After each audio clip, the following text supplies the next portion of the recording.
Hello, first graders, and welcome to another reading lesson with Miss Banks. Readers have big jobs. Let me tell you a story. Well, one day I was watching a movie with no sound because I didn't want to interrupt a family member who was taking a nap.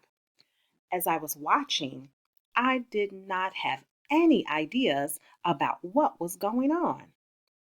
I realized in order to understand what's going on, I have to pay attention to both the action, what the characters are doing, and the dialogue, what the characters are saying.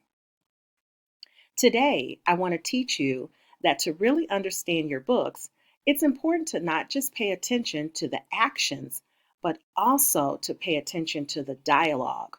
Readers keep track of who's talking as they read. How can you tell who's talking? We use what we call quotation marks. What are quotation marks? Quotation marks show when someone is speaking. They go before and after someone's words. Here's an example. Did you like the books? Asked the teacher. Well, here's what was said. It starts here at the beginning and the quotation marks here at the end. Here's another example. Tim replied, "It was the best book ever." Here shows the beginning of what was said and the end of what was said. Well, let's read our book, Zelda and Ivy, the Runaways, and see if we can figure out who's talking and what did they say. The bushes rustled again. Out stepped Zelda. "What are you doing?" "Just checking on Princess Mimi," Ivy admitted. She took a deep breath. "Zelda, your lucky jewel is missing." Who is talking and what did they say? Here we have Zelda. She said, "What are you doing?" And then Ivy said, "Just checking on Princess Mimi." Then Ivy said, "Zelda, your lucky jewel is missing." Let's read another page. See if you can tell who is talking and what was said.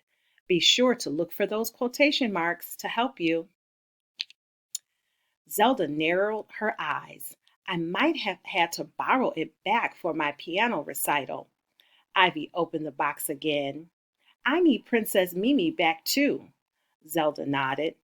If you put in our worm book, let's put in our worm book. Now that I think of it, I'm sure the children of the future would prefer a good story. All right, let's see. Who said, "I might have had to borrow it back for my piano recital"? If you said Zelda, good job. Who said, "I need Princess Mimi back too"? If you said Ivy, good job. Who said, "Let's put in our worm book"? Now that I think of it, I'm sure the children of the future would prefer a good story.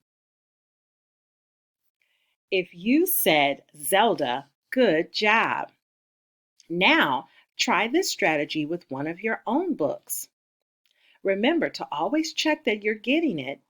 Be sure to keep track of what's happening and what's being said to understand the story. After you finish reading your book, draw a picture of one of your characters to show what they did and said. Don't forget to use quotation marks. Readers, off you go.